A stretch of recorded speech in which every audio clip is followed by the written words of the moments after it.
Wa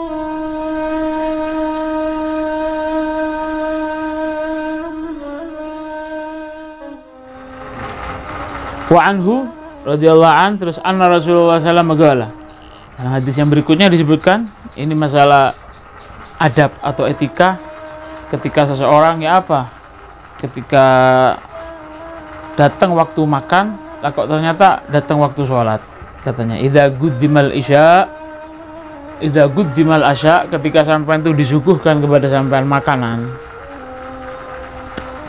terus moro-moro ana adzan masuk waktu sholat, fabda'u bihi qabla an tusallu sholatal maghrib.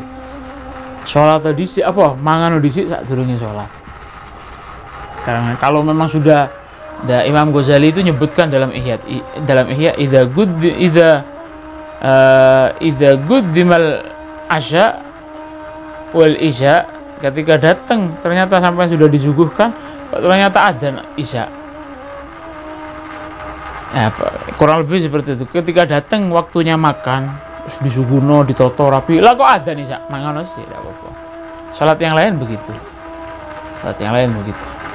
Ini maghrib. Idza guddimal asya, ketika sudah disuguhkan sama sampean asya, makan malam, fabda'u bihi qabla an tusallu salatal maghrib. Mangan sik sadurunge salat maghrib, mangan sik. Mangan. Wala ta'jalu an asyaikum. Terus ojo kesusu, mangan niku ojo kesusu cepet-cepetan. Biasa saja makan. Sholatnya inti perkirakan waktunya, bukan terus cepet-cepetan takut hilang waktu sholat maghribnya, enggak, makan biasa terus sholat. Jadi gitu.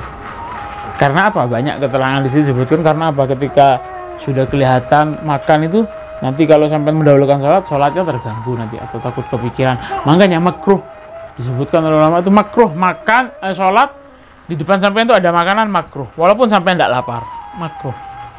Karena saya takut diganggu setan dan lain semacamnya katanya. Wallahu a'lam bishawab.